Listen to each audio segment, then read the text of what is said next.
మధ్యాకాశమా మహిమలో కాననా, మధ్యాకాశమా మహిమలో కాననా.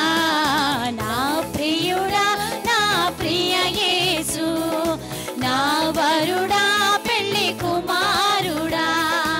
నా ప్రియుడా నా ప్రియ యేసు, నా వరుడా పెళ్లి కుమారుడా.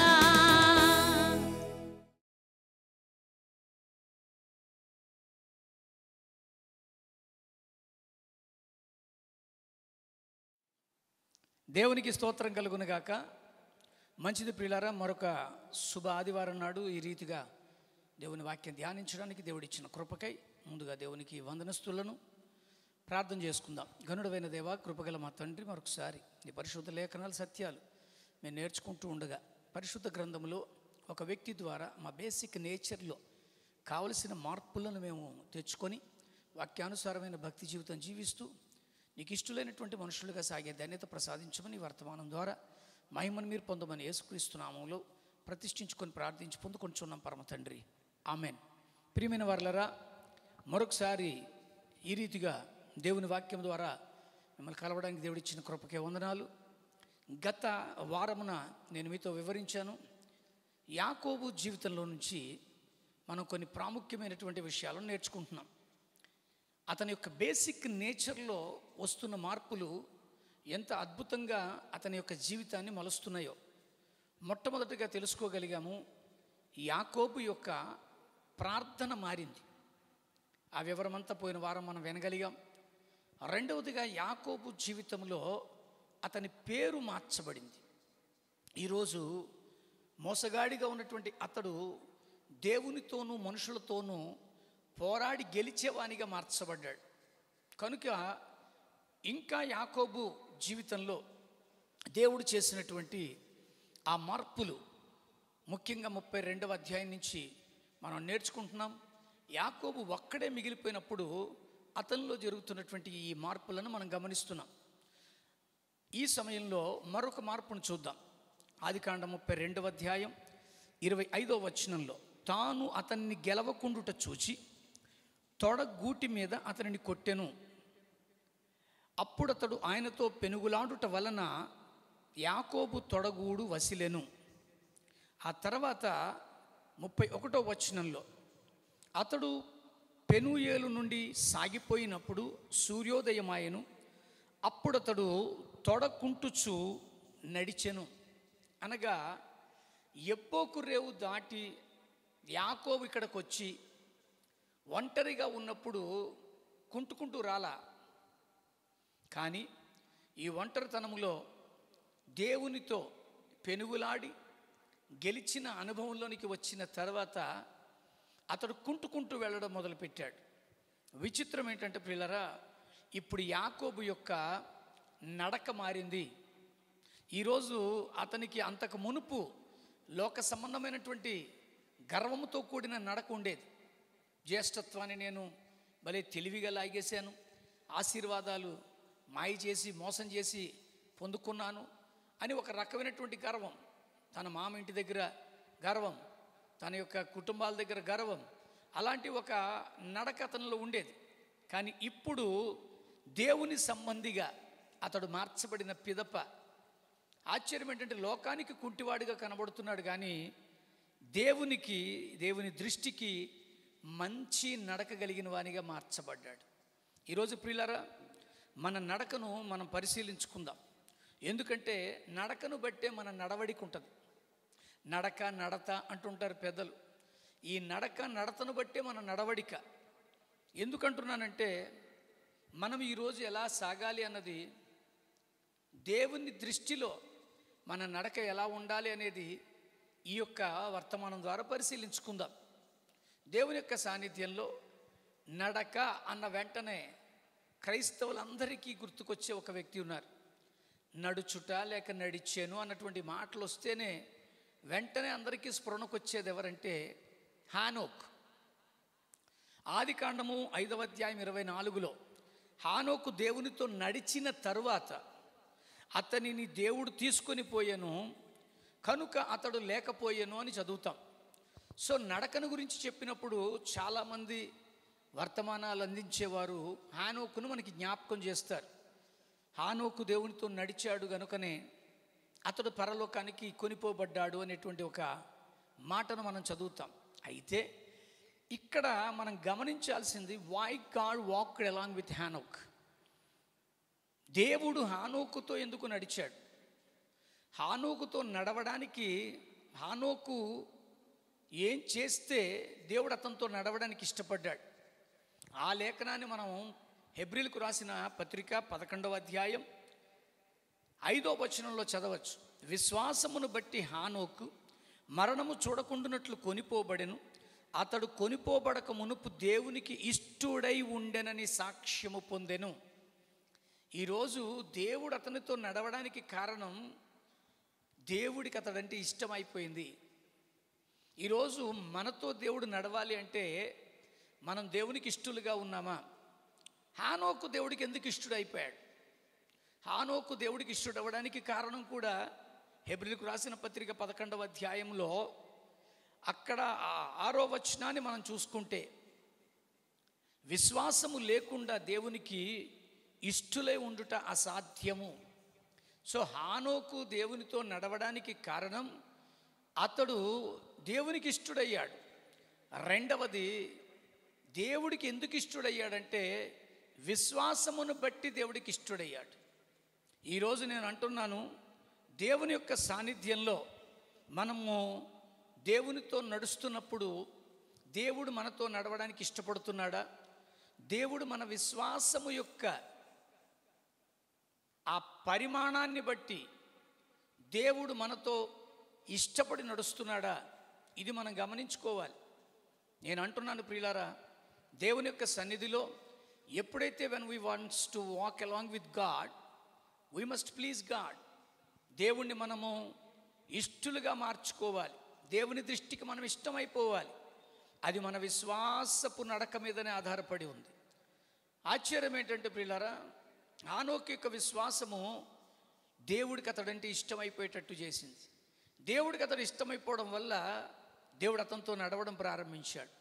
ఈరోజు చాలామంది ప్రభువుని నమ్ముకున్న వాళ్ళు మామూలుగా అనుకునే ఒక మాట ఏంటంటే, నేను దేవుడితోనే నడుస్తున్నాను, దేవుడు నాతో నడుస్తున్నాడు, ఎందుకంటే నేనంటే ఆయనకి ఇష్టం అని అనుకోవడంలో తప్పు లేదు, అనుకుంటారు చాలామంది. కానీ ఈరోజు చాలామంది నేనంటే దేవుడికి ఇష్టం అనుకునే వాళ్ళు నిజంగానే నీ నడకను బట్టి దేవుడు నీతో ఉన్నాడా లేదా అని తేలిపోతుంది. కొరింథీయులకు రాసినటువంటి మొదటి పత్రికలో 10వ అధ్యాయంలో మొదటి 5 వచనాలు మనం గమనిస్తే, నేను చదువుతున్నాను మీ కొరకు. సహోదరులారా, ఈ సంగతి మీకు తెలియకుండుట నాకు ఇష్టం లేదు. అదేదనగా మన పితరులందరూ మేఘము కింద ఉండిరి, వారందరూ సముద్రములో నడచిపోయిరి. అందరూ మోషేను బట్టి మేఘములోను సముద్రములోను బాప్తిస్మము పొందిరి. అందరూ ఆత్మ సంబంధమైన ఒకే ఆహారమును భుజించిరి. అందరూ ఆత్మ సంబంధమైన ఒకే పానీయమును పానము చేసిరి. ఏలయనగా తమ్మును వెంబడించిన ఆత్మ సంబంధమైన బండలోనిది త్రాగిరి. ఆ బండ క్రీస్తే. అయితే వారిలో ఎక్కువ మంది దేవునికి ఇష్టలుగా ఉండకపోయిరి, కనుక అరణ్యములో సంహరింపబడిరి. వారు ఆశించిన ప్రకారము మనము చెడ్డవాటిని ఆశింపకుండునట్లు ఈ సంగతులు మనకు దృష్టాంతములుగా ఉన్నవి.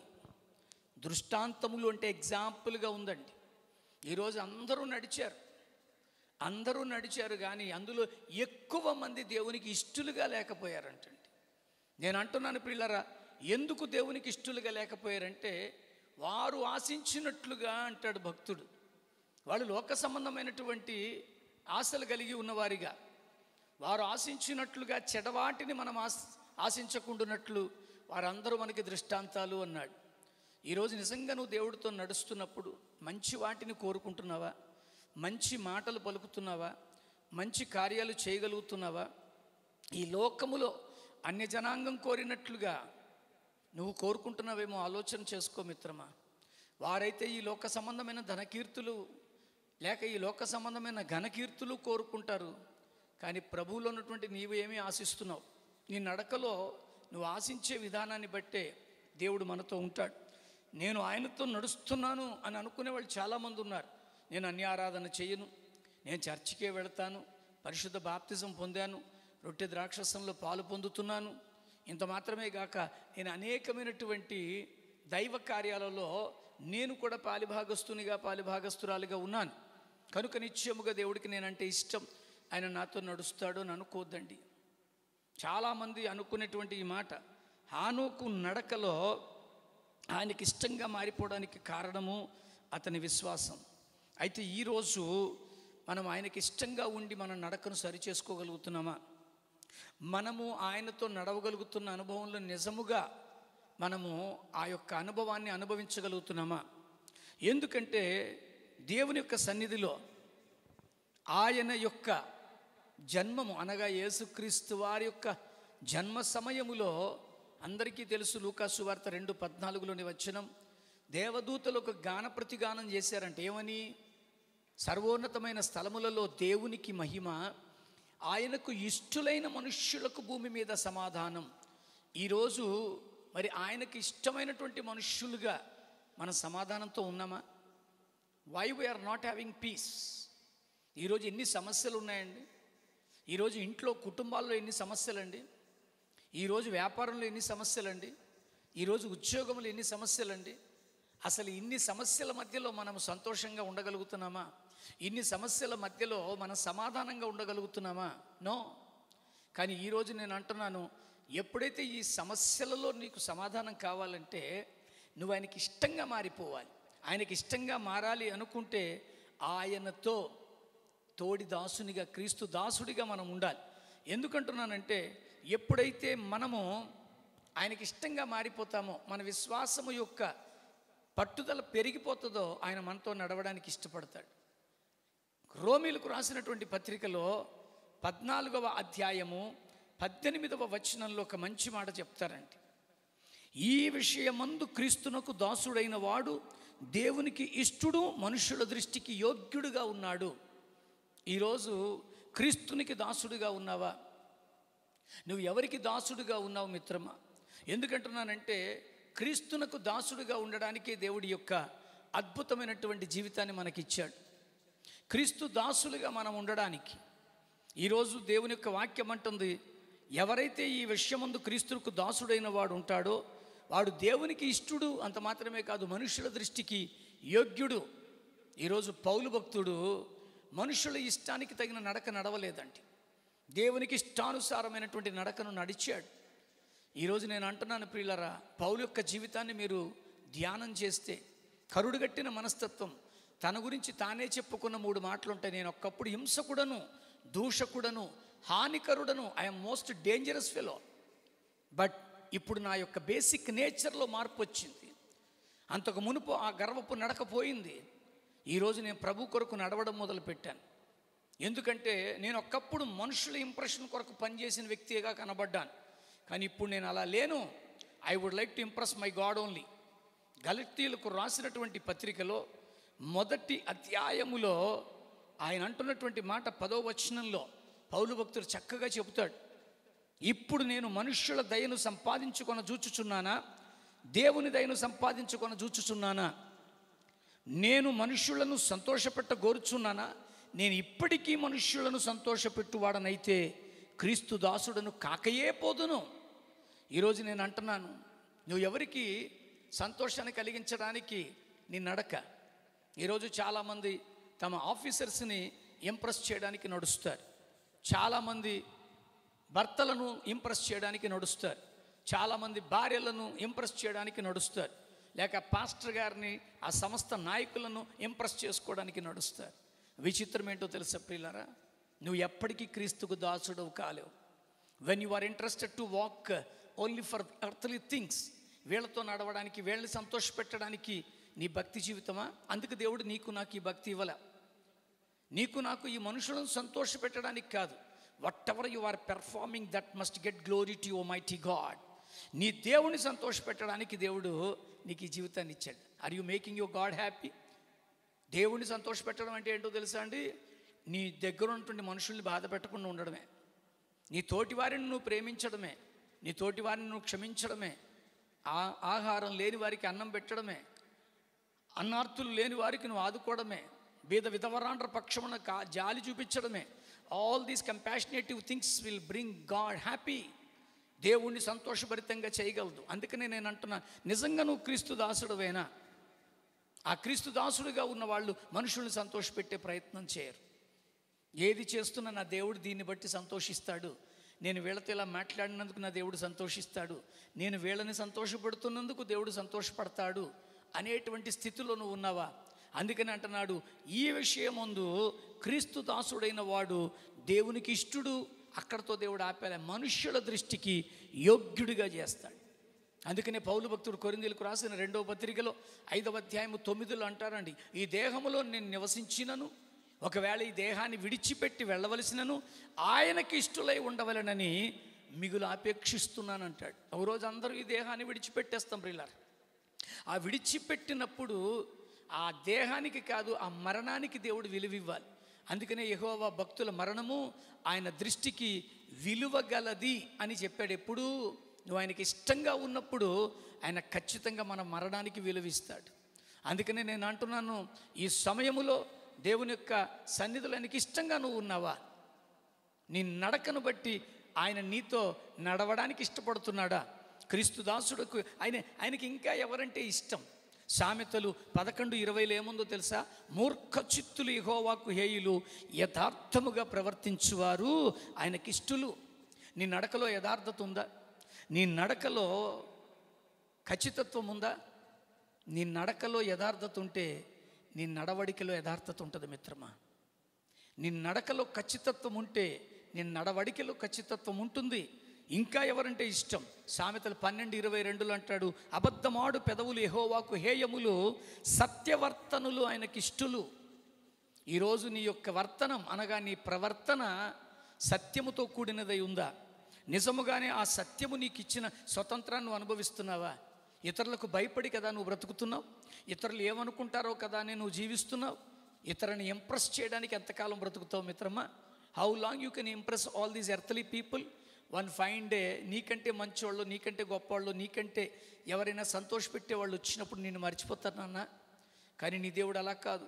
ఆ సత్యం ముందు నన్ను స్వతంత్రుల్ని చేశాడండి. యోహాను రాసినటువంటి సువార్త 8:31లో తనను నమ్మిన యూదులను చూసి యేసుప్రభు వారు ఏమన్నారో తెలుసా? మీరు నా వాక్యమందు నిలిచిన వారైతే, if you are really standing upon my word. ఈరోజు ఆ వాక్యాన్ని నువ్వు మార్చేస్తున్నావు. ఈ మనుషుల్ని ఇంప్రెస్ చేయడానికి నీ వాక్యాన్ని తీసేస్తావు. ఒక దైవజనుడు మాట్లాడుతూ చెప్పాడు, ఒకరోజు యేసయ్య బయట కూర్చొని ఉన్నాడంట. ఆ ఇంటి యజమాని అడుగుతున్నాడు, అదేంటి అయ్యా బయట కూర్చున్నావు, లోపలే ఉంటావు కదా అంటే, నాకు ఎక్కడ స్థానం ఉందయ్యా? ఒకప్పుడు నా వాక్యాలు ఉండే స్థలంలో నీ ఫ్యామిలీ గ్రూప్ ఫోటోలు పెట్టుకున్నావు, ఇప్పుడు అవన్నీ తీసేసావు. నేను ఉండాల్సినటువంటి ఆ స్థలములలో ఏవేవో వచ్చి కూర్చున్నాయి. ఇప్పుడు ఇంతకు మునుపు ఎప్పుడు కూడా ఇలాంటివన్నీ లేవు. ప్రశాంతంగా ఉండేది మీ ఇంటి లోపల నాకు. కానీ ఇప్పుడు నా స్థానంలోకి ఎట్టినో తీసుకొచ్చి పెట్టి నన్ను వెలుపలికి వెళ్ళిపెట్టేట్టు చేశారయ్యా అన్నాడు. నేను అంటున్నాను, ఈరోజు ఆలోచన చేయి మిత్రమా, దేవుని యొక్క సాన్నిధ్యంలో మీరు నా వాక్యం ముందు నిలిచిన వారైతే నిజముగా నాకు శిష్యులై ఉండి సత్యమును గ్రహిస్తారు. అప్పుడు సత్యము మిమ్ములను స్వతంత్రులు చేస్తుంది. ఈరోజు ఆ సత్యములో నువ్వు ఉన్నావా? స్వతంత్రంగా ఉన్నావా లేక దాసత్వములోనే ఉన్నావా? ఇంకా మనుషులకు భయపడుతూనే ఈ బ్రతుకు ఏమైపోతుందో, వాళ్ళని ఇంప్రెస్ చేయకపోతే నా బ్రతుకు ఏమైపోతుందో, వాళ్ళని నేను సంతోషపెట్టకపోతే ఏమైపోతుందో అనుకునే స్థితిలోనే నువ్వు ఉన్నావా? ఆలోచన చేయి. నీ దేవుణ్ణి సంతోషపెట్టు. వాళ్ళని సంతోషపెట్టగలిగే విధంగా వాళ్ళు నీలో సంతోషాన్ని వెతుక్కుంటూ వస్తారు. ఎవరైతే ఇప్పుడు నీకు శత్రువులుగా ఉన్నారో వాళ్ళని మిత్రులుగా చేస్తానని మాట ఇచ్చాడు ఆయన. అందుకని అంటున్నా, నా సత్యము, యోహాను సువార్త 17:17 ఏముందో తెలుసా? సత్యమందు అనగా సత్యము వలన వారిని ప్రతిష్ఠ చేయము, నీ వాక్యమే సత్యము. ఈరోజు అలాంటి సత్యము నువ్వు స్వతంత్రంగా మార్చుకోగలిగేవా? అందుకని అంటున్నా, సత్యవర్తనులు అంటే ఆయనకి ఇష్టం. నీ ప్రవర్తన యథార్థంగా ప్రవర్తించు, నాటకీయంగా వద్దు. భార్య మీద సెటైర్లు, భర్త మీద సెటైర్లు, సంఘస్థుల మీద, పాస్టర్ల మీద సెటైర్లు. ఎంతకాలం ఇలాంటి పరాచికాలు ఆడతావు మిత్రమా? ఎంతకాలం ఇలాంటి మాటలు మాట్లాడతావు? ఈ చౌకబారుతనంలోంచి నువ్వు బయటికి రా. నీ బేసిక్ నేచర్ నువ్వు మార్చుకో. అలాంటి వర్తనము దేవుడికి ఇష్టం కాదు. సత్యవర్తనం అంటే ఆయనకి ఇష్టం. నీ నడక లోకానికి విచిత్రంగా వింతగా కనబడచ్చు, కానీ దేవుని దృష్టికి అది ఇష్టంగా, యథార్థంగా, సత్యముగా, నిజాయితీగా ఉంటే ఆ నడవడికను బట్టి హానోకును తీసుకొని వెళ్ళినట్టుగా నన్ను కూడా పరలోకం తీసుకెళ్ళిపోతాడు. పరలోకం తీసుకెళ్ళడమే కాదు, ఈ ఇహలోకంలో ఉన్నంతకాలం సకల సౌకర్యాలు అనుకరిస్తాడు. అందుకని అంటున్నాను నేను, ఈరోజు ఆయనకి ఇష్టంగా మారిపోతామా? అపోస్తుల కార్యం 13:22 ఏమనుందో తెలుసా? యెషీయ కుమారులలో నేను దావీదును కనుగొంటిని, అతడు నా ఇష్టానుసారుడైనటువంటి మనుష్యుడు, అతడు నా ఉద్దేశములన్నీ నెరవేర్చునని చెప్పి అతన్ని గురించి సాక్ష్యం ఇచ్చాడు. దావీదు ఎలాగ దేవునికి ఇష్టమైపోయాడండి. ఎందుకంటే ఈరోజు దావీదుని గురించి ఎవరైనా చెబితే అతడు తప్పు చేశాడని, అతడు పాపం చేశాడని, అతడు తప్పు చేసిన వాని యొక్క నడక నడిచాడని మనం చెప్తాం. ఎందుకంటే బెత్షెబా విషయంలో ఊరియాని చంపించి అన్యాయంగా ఆమెను భారీగా చేసుకున్నాడు, యుద్ధం చేయాల్సిన పనిలో మిద్దెల మీదకి ఎక్కి వీళ్ళని చూశాడు అని ఇలాంటి బోధలన్నీ దావీదుని గురించి అంటాం. మరి అలాంటి దావీదు ఉన్నట్టుండి దేవాది దేవుని దృష్టికి ఎలాగ ఇష్టడైపోయాడు? మీరు చదువుకుంటే ప్రియులారా, కీర్తన 51వ కీర్తన ఒక అద్భుతమైన కీర్తన. ఈ కీర్తన రాసింది దావీదు గారే. ఆ దావీదు ఆ కీర్తన రాస్తున్నప్పుడు ఆ కీర్తనకి పైన ఒక మాట వ్రాయబడి ఉంది ప్రియులారా. ఆ పై మాట ఏమని ఉంటుందంటే, బెత్షెబా దగ్గర నుంచి అతడు వచ్చిన తర్వాత నాతాను అనే ప్రవక్త అతన్ని ఎదుర్కొన్నప్పుడు 51వ కీర్తన పైన ఏమనుందో తెలుసా? దావీదు బెత్షెబా యొద్దకు వెళ్ళిన తర్వాత నాతానను ప్రవక్త అతని యొద్దకు వచ్చినప్పుడు అప్పుడు రచించిన కీర్తన. ఎందుకు దావీదు ఇష్టానుసారుడైన మనుషుడిగా మారాడంటే, ఈ కీర్తన అద్భుతమైన పశ్చాత్తాప కీర్తన. ఇందులో ఏమంటాడో తెలుసా? తాను అంతకు మునుపు చేసిన తప్పులన్నీ, పొరపాట్లు, పాపం, దానిని ఒప్పుకునే కీర్తన. ఇందులో చాలా వచనాలు ఉన్నాయి. తాను పాపిస్తోండని అతనికి అర్థమైపోయింది. అందుకని అంటాడు, నా అతిక్రమం నాకు తెలిసే ఉన్నాయి, నా పాపము నా ఎదుటే ఉంది, కేవలం నేను నీకు విరోధంగానే పాపం చేశాను, నీ దృష్టి ఎదుట నేను చెడుతనమును చేసి ఉన్నాను. రిక్వెస్ట్ చేస్తాడు 10వ వచనంలో, నాకు శుద్ధ హృదయాన్ని దయచేయవయ్యా, నా అంతరంగంలో స్థిరమైనటువంటి మనస్సు అనగా నా బేసిక్ నేచర్ని మార్చు, నాకు నూతనమైనటువంటి నేచర్ కావాలి. ఇప్పుడు యాకోబు యొక్క బేసిక్ నేచర్ మారుతుంది, అతని నడక మారింది, నూతనమైనటువంటి నడక. కానీ ఆ నడక లోకానికి కుంటోడుగానే కనపడుతున్నాడు, కానీ దేవుని దృష్టికి ఒక అద్భుతమైన వ్యక్తిగా నడుస్తున్నాడండి. ఈరోజు నీ నడక ఎలాగుంది మిత్రమా అంటే, అతని బేసిక్ నేచర్లో వచ్చిన మార్పు మన బేసిక్ నేచర్లో మారా. అందుకని అంటాడు అక్కడ, నీ సన్నిధి నుంచి నన్ను త్రోసేయొద్దు. నాకు చాలా ఇష్టమైన మాట, నీ సన్నిధి నుండి నన్ను త్రోసివేయకు, నీ పరిశుద్ధాత్మ నా యొద్ద నుండి తీసివేయకు. ఈరోజు మనలో మార్పు వస్తే ప్రియులారా, మనం కూడా ఒప్పుకుందాం, చెప్పుకుందాం, అయ్యా నా బేసిక్ నేచర్లో నాకు మార్పు కావాలి. ఎందుకంటే యాకోబు వలె, దావీదు వలె మన యొక్క బేసిక్ నేచర్లో మార్పు వస్తే మన నడక, మన నడత దేవునికి ఇష్టంగా మారిపోతుంది. మన నడవడికను బట్టి ఆయన మనతో నడుస్తాడు. అందుకని అంటున్నాను, యాకోబు వెళ్ళేటప్పుడు బాగానే ఉన్నాడు, కానీ వచ్చేటప్పుడు కుంటుకుంటూ వచ్చాడట. దావీదు బెత్షెబాతో చేసిన పాపాన్ని బట్టి బాగానే ఉన్నాడు, కానీ పశ్చాత్తాప పడుతున్నప్పుడు మారాడండి. ఈరోజు నేను అంటున్నాను, అందరి దృష్టిలో వింతగా విచిత్రంగా మారిపోయాడు, కానీ దేవుని దృష్టిలో ఆశీర్వాదకరంగా, దేవునికి ఇష్టంగా ఈరోజు అతని నడక మారింది. కనుక మనం కూడా అడుగుదామా, నా నడకను మార్చు ప్రభువా. నేను ఈ వారం 2 మాటలు చెప్తానన్నాను, కానీ ఈ మాటకే చాలా విస్తారమైన సమయం పట్టింది. కనుక వచ్చే వారం మరలా యాకోబులో మరొక అచంచలమైనటువంటి మార్పుని మనం విందాం, మార్చుకుందాం, ప్రార్థన చేసుకుందాం.